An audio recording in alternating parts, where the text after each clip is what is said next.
les membres les plus actifs du mouvement pour la renaissance du Cameroun, a parlé de Boko Haram judiciaire, justement pour dénoncer, pour décrier cette manie, cette façon de la justice camerounaise de torturer les militants de son parti. Il faut noter qu'en 2021, les militants du MS, le Parti pour la renaissance du mouvement pour la renaissance du Cameroun, ont été, une cinquantaine de militants ont été enlevés, puis ils ont été traduits au tribunal militaire.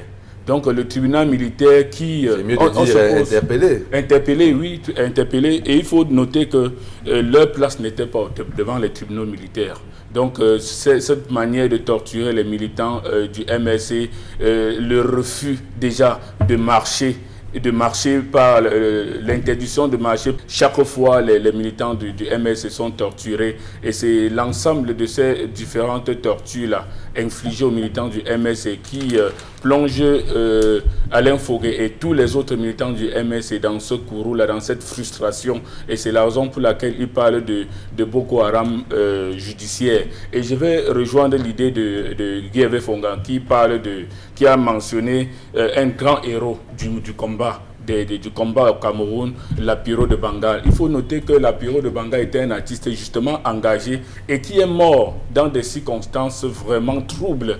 Les marches de Ils ont dénoncé la malgouvernance. La malgouvernance et justement le mouvement de février 2008.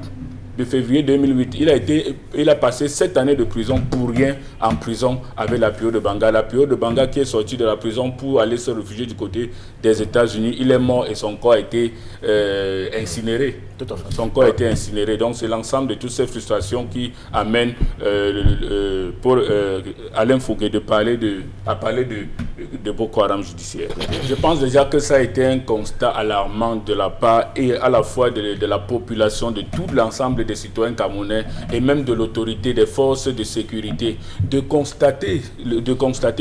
se rendre compte que des personnes sans foi ni loi, des personnes qui appliquent de manière sauvage des sanctions aux voyageurs qui ne demandent qu'à quitter un lieu pour un autre au Cameroun et qui se retrouvent à être blessés, à être violentés, torturés et qui se retrouvent dans des hôpitaux comme ça. Je pense que ça a été un constat vraiment alarmant pour l'ensemble du peuple camerounais. Et je salue au passage la prompte réaction des forces de sécurité et même des autorités gouvernementales de conscience aux populations qui ne demandent qu'à quitter Douala et Yaoundé, les deux plus grandes métropoles du Cameroun. Et il faut noter que le MINAT a prôné rigueur absolue de la loi face à ces criminels. Et en ces termes, il n'y aura aucune complaisance à l'égard de ces bandits de grand chemin. Tôt ou tard, ils répondront de leurs actes devant les instances judiciaires. Donc, il faut noter que cette pratique, on doit mettre fin